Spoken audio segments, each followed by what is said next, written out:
Για να δούμε πως λειτουργεί το καινούριο στο keyboard. Λοιπόν, μηνύματα. Λοιπόν,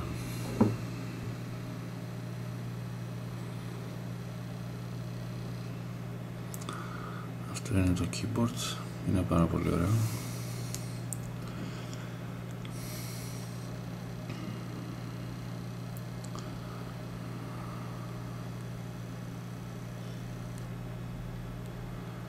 Γράφοντας, όπως ξέρετε, στο TAF9 κάποιο γράμμα θα μας βγάλει κάποιες προτινόμενες λέξεις.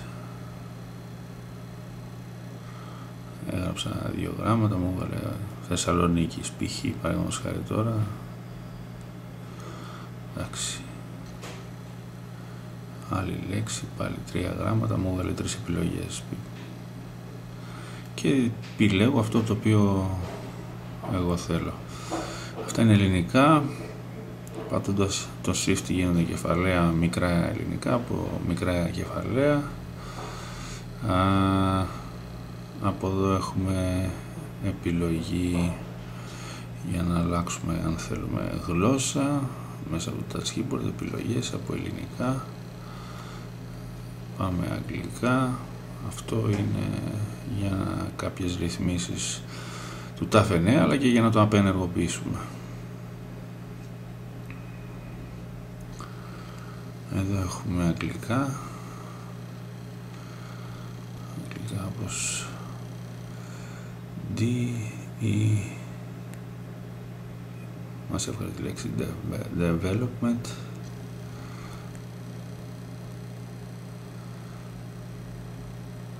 Άλλοι γράφουμε 2 γράμματα. Λοιπόν, αυτό είναι πάρα πολύ χρήσιμο, πάρα πολύ ωραίο το keyboard αυτό.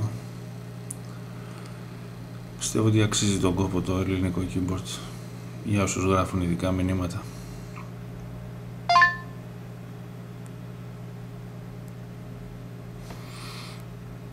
Αυτό, τίποτα άλλο. Να βάλουμε ένα ραδιόφωνο. Να δούμε πως παίζει το ραδιόφωνο. Πρέπει να συνδέσουμε πρώτα τα ακουστικά. Μισό λεπτό. Τα έχω εδώ στο Artemis.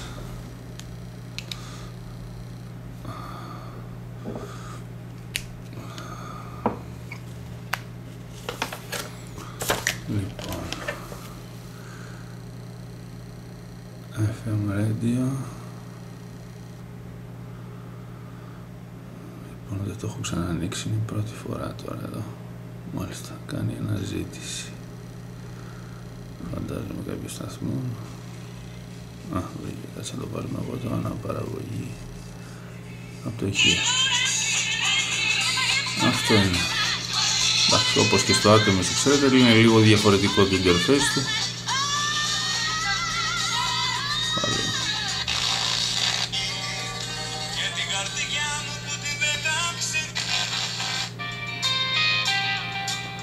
Είναι καλύτερο το ηχείο του από το Artemis. Αυτό είναι 100% σίγουρο. Λοιπόν,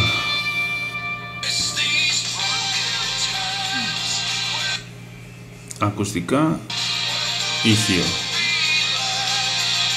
φωνή, full.